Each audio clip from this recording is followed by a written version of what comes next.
This is Lisa from Mobile Tech Review, and it's August 8th, International Cat Day. And this is the Dell Inspiron 13-7000, the late 2016 edition. So this is model 7368 for those of you who track those model numbers from Dell. And it's quite the buy and quite the back-to-school laptop. It's not the very best you can buy. It's not the cheapest you can buy, but it's a lot of value for the money. For those of you who want something that's pretty robustly built, upgradable, and has good internals, $750. We have the base model here, and this is a 13.3-inch convertible, so you can do all these things with it. And it's also available in 15 and 17-inch sizes. 17-inch convertible, crazy, right? We're going to be reviewing that one too. But you get SSD, you get DDR4 RAM, Intel Core i5 and i7 CPUs for $750. That's not bad, and a metal chassis too. We're going to look at it now. The Inspiron 13-7000, that's the high line. You have the Inspiron 3000, 5000, and 7000. Obviously, this is the best you can do here with the Inspiron line. It's pretty darn nice. Intel Skylake 6th generation dual-core CPUs, your choice of a Core i5-6200U or a Core i7-6500U. And you can get it with 8 gigs of RAM or with 12 gigs of RAM. Now, it could hold a max of 16 gigs of RAM, or really, even if you push it with two 16 gig DIMMs, you can go to 32 gigs, but Dell only sells it up to 12 gigs. You get an SSD in here. That's pretty nice for the price, and it's a 256 gig SSD. So it's not one of those skimpy little 256 gig models you'd often see in something that's under $1,000. Dual band Wi-Fi 802.11 AC is standard with Bluetooth, and there's a Windows Hello camera, infrared camera. It's only a 720p webcam, but it does have the infrared camera for Windows Hello facial recognition and login, which is actually working pretty well these days. Microsoft's done a lot of updating to make sure that that works well. So in terms of build quality and materials, you know, it used to be you had to spend $1,000 to get something with an aluminum casing like this and pretty nice design. It is a convertible. Those do tend to weigh more at 3.68 pounds and 1.75 kilograms. It's still, you know, it's not that heavy as a 13-inch convertible goes, and it is viable certainly to use on your lap as a tablet as long as you're resting on your legs on a table or something like that. You can see the brushed metal finish over here. This is all nice and firm. There's really no keyboard flex on the deck area over here. There's little metal chamfers that make the thing look zingy around the display area over here. There's a lot of curves too. It's not a simple design. Again, for something in this price range, that's not to be taken for granted. The little soft dip here for the trackpad, for example, makes it more comfortable to use. It's also more expensive to do something like that. So there's nice little touches here. And on the bottom, it's easily opened up for upgrades. Phillips head screws. There are some plastic clips that hold it on. Open it up around the USB port first so you can get a yank on it. And when you open it up, there's access to upgradable internals, which is always a welcome thing. It even has 2 RAM slots. Not many 13-inch Ultrabooks do. DDR4 RAM. This is the updated motherboard here, so no DDR3 RAM, just get DDR4. You have an M2 SSD. It's the SATA 3 interface kind because, well, it's not that expensive a machine, but still it's an SSD, and also you've got a socketed Wi-Fi card. Now, Dell did go on the cheap with the Wi-Fi card here because they gave us the Intel 3165 AC card. It is dual band AC, but that's the slower card, and it generally has less range, you know, so not everything is all puppy dogs and roses here, but for the price, it's okay. The other concession to pricing is the display. Now, it's a very nice looking display. Empirically, if you look at it, you would think that it's actually better than it is at first because it's got good contrast, it's got reasonably good viewing angles since it's IPS, but brightness is 241 nits, and that's okay, it's not great. So here underneath our studio lights, the display does fade a lot. It covers 65% of sRGB, 50% of Adobe RGB. So your $1,000 and up models are going to do full sRGB coverage and 75% of Adobe RGB. This obviously falls short.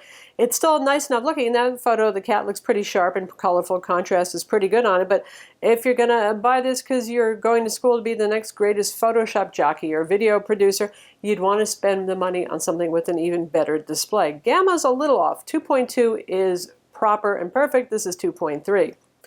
Black levels are pretty good at 0.38. It works out for a contrast of 640 to 1, which is pretty decent. And the white point is 7,000 degrees Kelvin, which is actually a lot better than many other laptops that are way higher than that. The ideal would be 65 to 6,600 degrees Kelvin. So that part's pretty good. Now, 1920 by 1080, 13.3 inch with touch is your only option here. There's no 4K, there's no 2K, it's just 1080p. The nice thing is if you want to spend even less money, get the Dell Inspiron 5000. That one has a plastic casing and it starts out less RAM and it might be a smaller SSD or an HDD depending, but that one still has this same 1920 by 1080 IPS display with touch. So that's nice. The Inspiron 7000 has a backlit keyboard, and Dell does a pretty good keyboard. The one complaint that some people might have is key travel is not that deep. It's about between 1.3 and 1.4 millimeters. The XPS line also has very short travel, and it really depends on how you feel about that, but it's very tactile. That is, you can feel it very precisely every click. Every time you tap on there, and it's not clacky, it's not noisy, the keys aren't loosey-goosey flappy, if you know what I mean. It feels like a quality keyboard. My only complaint would be I wouldn't mind a little bit more travel. The trackpad is a Microsoft Precision trackpad, and it tracks well indeed, but the only thing I don't like is the clicker buttons are very stiff. Okay, I mean, not like, oh my God, there's something wrong with this stiff, but kind of like, takes a lot of effort, and I like it a little bit lighter. Again, that could be up to you though, and that's not the world's worst complaint with trackpads, especially in the world of Windows. So Dell's updated the ports a little bit. You get one USB 3.0 port right here. There's your headphone mic jack, HDMI 1.4, and hey, a USB-C 3.1 port, and that works with Dell's USB-C dock, so you can add in, well, you really don't need it, but HDMI all over again, more USB ports, Ethernet, yeah. This is not Thunderbolt 3 though, folks, not in this price range, so USB-C peripherals are it. But it is handy and versatile. For example, you can just get a dongle that does Ethernet. That's the only thing you need to add. If you need a mini display port, there's a dongle for that these days, so that's pretty good. And on this side, we have the SD card slot, and we have a USB 2.0 port. Why is that still a thing? I don't really know. How many of us still have wildly antiquated USB 2.0 peripherals that don't play in backward compatible USB 3.0 ports? Anyway, there it is. It's fine for your mouse where, you know, speed doesn't matter, that sort of peripheral. I wouldn't plug in my spiffy fast USB 3 flash drive or hard drive there. Use the USB 3.0 port for that. And there's your volume controls and your power button. Of course, there's volume controls on the keyboard too, on the multimedia row, but that is the only power button. And they put it on the outside in case you do actually want to use it in tablet mode. So it's accessible even if the keyboard is disabled because you've flipped it over in tent, presentation, or tablet modes. And we have the usual lock slot here. Some of you might remember the Dell Inspiron 13 I reviewed a while ago, convertible model, and it actually supported the Dell Active Pen, Synaptics technology. Dell no longer advertises that. That feature went away.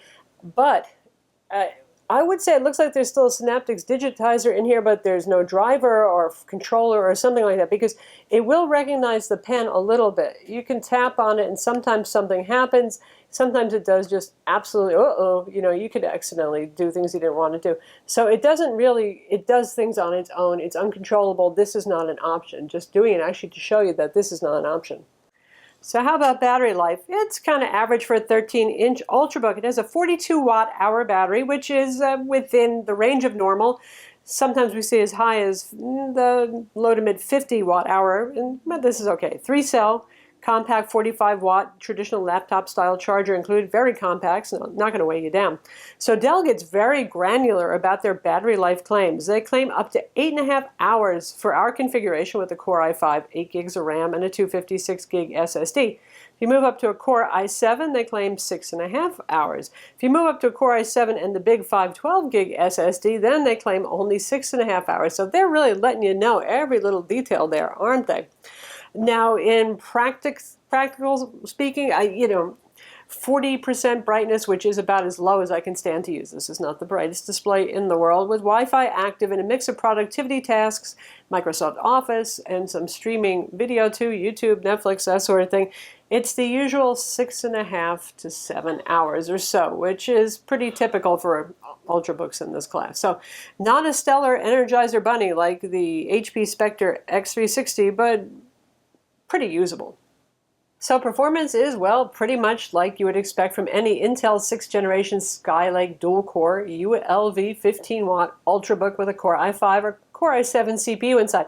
This is the mainstream for laptops in this price range and up. Not a quad-core gaming laptop, just the usual dual-core, and it has Intel HD 520 graphics. Again, that SSD is a SATA 3 interface, not a fast PCIe. That only comes with more expensive models. An R256 gig drive. Manage this, which is actually par for the course, pretty much fine. Geekbench 3, which measures mostly CPU performance. You can see our scores there for single and multi-core tests in the 64-bit version. And again, we have the Intel Core i5-6200U CPU model here. And lastly, for PC Mark 8 Home Accelerated, you can see our score there, 3228, which is par for the course, again, for a machine with these kind of internals. It's a perfectly fine result. This is a good laptop for most people who are doing going back to school kind of stuff. I mean, not if you're an upperclassman in engineering, you might want something with a little bit more oomph.